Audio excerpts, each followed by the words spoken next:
Right, y'all. So today we're going to talk about creating content in the most productive way for you and your brain. Because if there's anything I've learned in this entrepreneurial journey, it's that my brain is different than somebody else's brain, and your brain is different than my brain. And that's a good thing.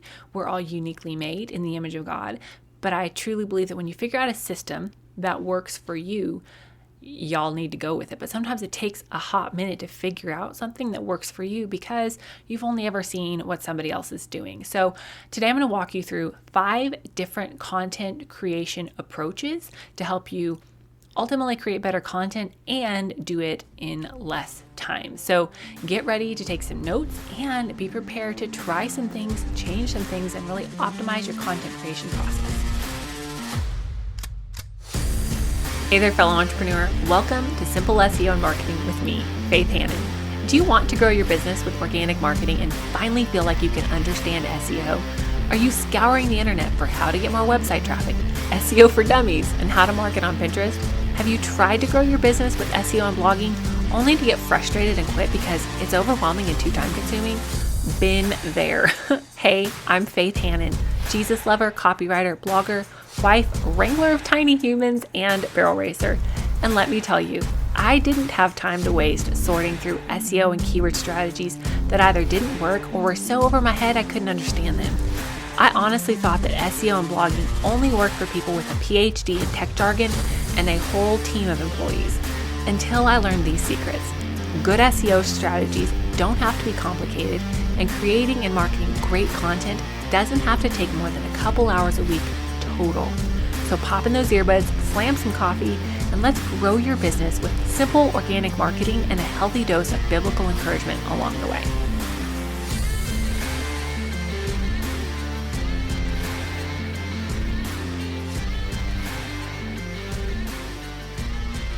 So I remember when I was first started blogging more consistently and wanting to create content for my business and just doing it, more strategically and more intentionally than just like, oh, I feel like writing today, so I'm going to write. Like past that point, when I realized that creating content had to be a thing, right? Like what does Seth Godin say? Content is king, or the only kind of marketing left is content marketing. So we know that creating keyword-rich content is not only imperative for SEO and website traffic, but it's crucial to keep your business and your name and your value in front of your customers. But how do you do it? And how do you do it in a way that doesn't make you want to throat punch somebody? Well, honestly, it takes a little bit of trial and error. So I have 5 different content creation approaches that I'm going to walk you through today. But first, y'all, I have some ground rules, okay? Okay, so here's some ground rules because I want you to be able to learn from other people's methods and then make them your own, okay? But we have some ground rules before we jump into this, okay?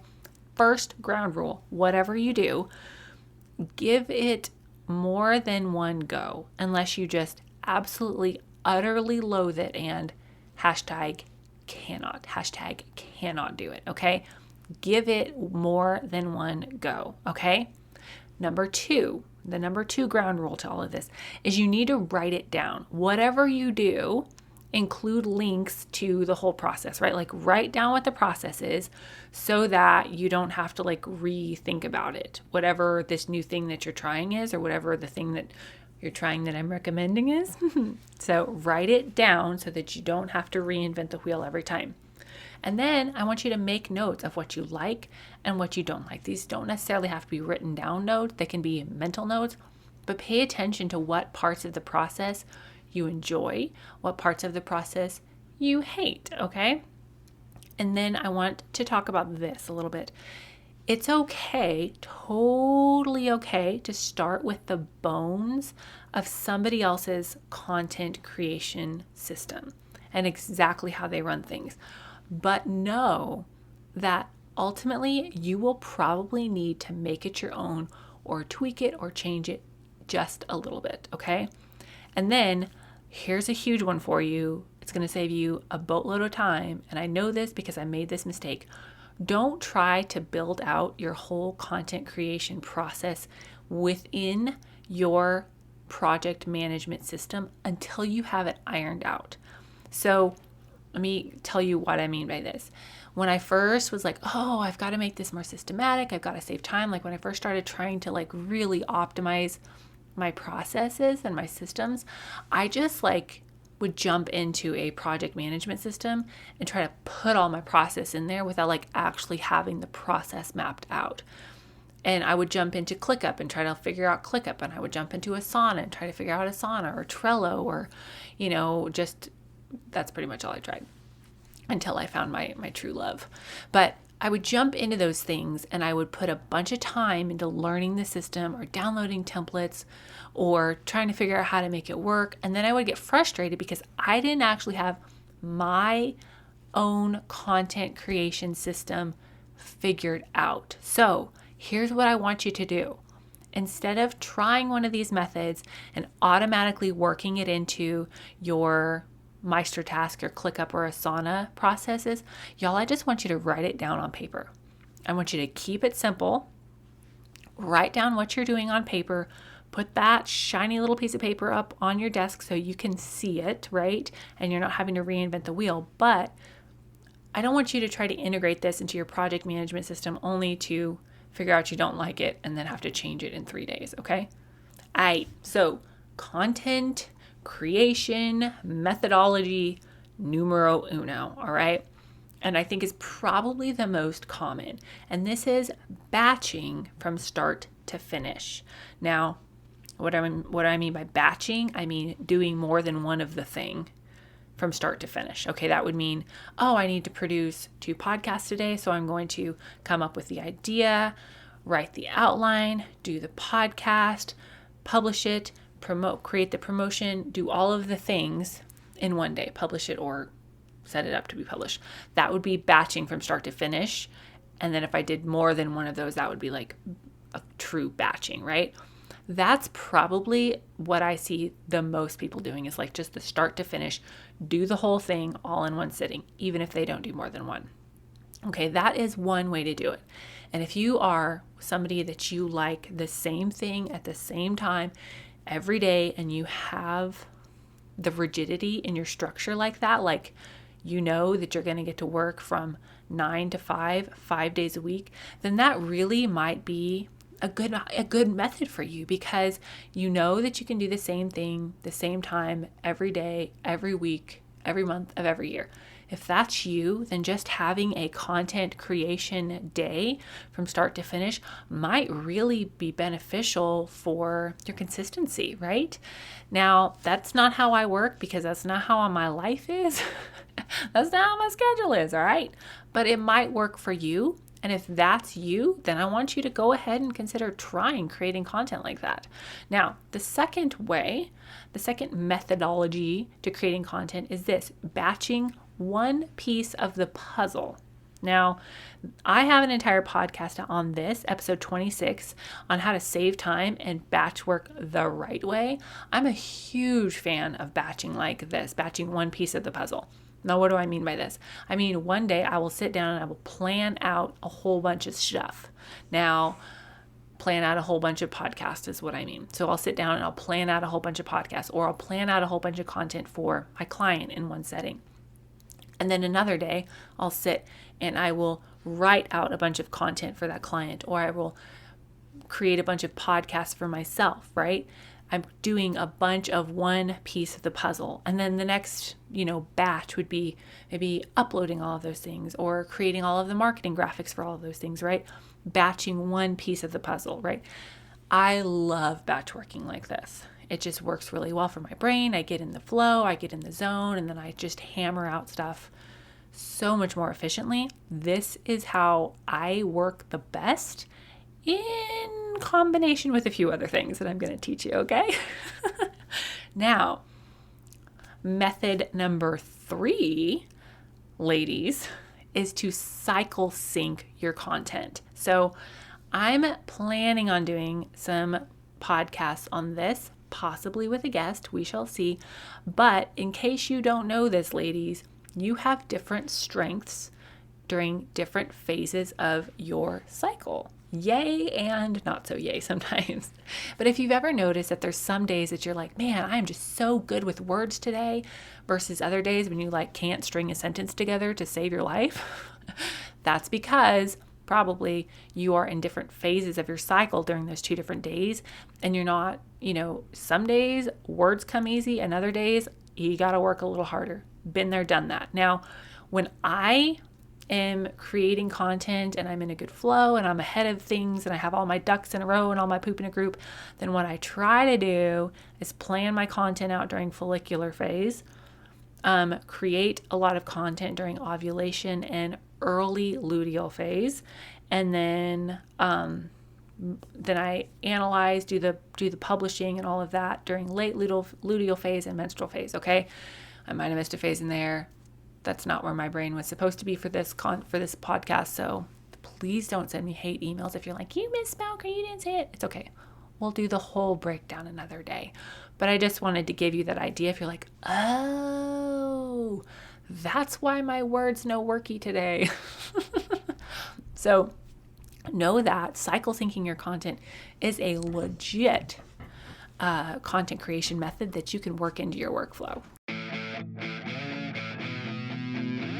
Hey friend, I know you're trying to grow this business, but does it feel like it's not really going anywhere? Did you know that we can actually fix the back end of your business so that you have some great SEO? Did you know that we can repurpose your podcast or repurpose your blog and help you grow faster? Did you know that was even an option? If you're thinking, oh my goodness, Faith, that would be amazing, then head on over to faithhannon.com/coaching or click the link in the show notes. In just 1 hour of your time, we'll get you a marketing plan in a box with the exact keywords that you need to be going for, how and where to implement them, and at least 3 months of SEO-focused content planned out for you. Let's get your coaching call on the books right now and get your marketing strategy headed in the right direction. Spots are limited, so don't wait.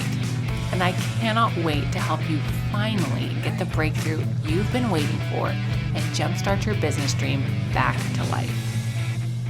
All right, and the fourth methodology to create content is to be inspired first. Like get an idea, put the idea on your master content list. Please and thank you have a master content list. If you haven't heard my episode on that, please, whatever you do, have a master content list so you don't lose those ideas. You'll thank me later. But this methodology, you get inspired, right? You're like, oh, this would be a great piece of content. And then you go do the thing, create the content, or put it on your master content list, come back and create it later. And then you do the keyword research, which, full disclosure, is how I roll. Now, the fifth way to do content research, to do content creation, is to do that in reverse. You do the keyword research first and then you create. Now, I want to kind of talk about these simultaneously because I think it makes more sense that way. Now, if you are somebody that you just like to be inspired, you like to feel fun and do fun things and just kind of flow, right? Then you're somebody that you're going to want to create from inspiration first and then do the keyword research to kind of figure out how people are saying things and searching things to shore up your strategy so that you're actually creating content that will get searched and found, right? Now, if you are somebody who you just like to do things very systematically and that way you're not somebody that really thrives off of inspiration, then you're going to want to do the research first and then create the content around what the research shows. Now, neither one of those are right or wrong. I want you to do what works for you, what works for your brain, what works for how God wired you. Because when you are creating content in a way that you enjoy, you're more likely to do it. You're more likely to do a good job of it, and you're more likely to do it consistently in a way that drives traffic for your website, that draws in clients and boosts your SEO. So just to recap, the 5 methodologies that I have seen and tried to create content are: 1, creating the content from start to finish. You can either batch it or just do one piece, but just doing the whole cotton picking thing from start to finish. 2, batching one piece of the puzzle in separate batches and then putting it all together. 3, cycle syncing your content creation process. 4, inspiration first and then the keyword research. And 5, research first and then create. So remember the ground rules. You got to try these things more than once. Write down what you did so that you don't have to reinvent the wheel. Make notes of what you like, what you don't like, and know that it's okay to start with the bones of somebody else's process and then make it your own. And please, for the love of all things, don't build out the whole system in your project management system until you have it figured out, so that you don't spend a ton of time creating this process and then just want to change it 3 days later. So I hope that blesses y'all, that you're able to take this and just really fine tune your content creation process so that you can use content to drive traffic to your website and get more leads from your website. If you're curious about my exact content creation process, please just go grab the Organic Marketing Framework. I show you the whole thing, my exact workflow, give you all the links, all the screen shares, and walk you through how to create content that 1, serves your people, 2, they want to read or want to listen to, and 3, content that gets found, and do it in a sustainable way for your business and your size of business. So I am excited to share this episode with y'all. And please, if this is blessing you, if this is encouraging you, leave a written review on iTunes for me. It really, really helps this podcast and this content to get found, and continue to share it with your people. Y'all have just been the best, and I love you so much. And we will talk to you soon. Bye.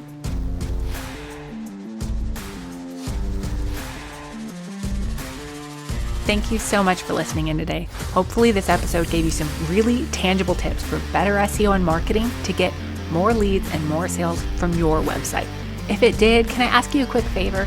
Would you please share this episode with a friend and then just take 10 seconds and go leave a written review on Apple Podcasts. That is the very best way to help more Jesus-loving entrepreneurs scale their businesses so that they can help more people with their gifts and make an even bigger impact for the kingdom of God. And guess what? We now have a Facebook community where we can learn, hang out, and laugh. Go join the Facebook group now. It's linked in the show notes. And all the other things, courses, coaching, and copywriting, can be found at my website, faithhannon.com. Until next time, God bless, and I'll talk to you soon.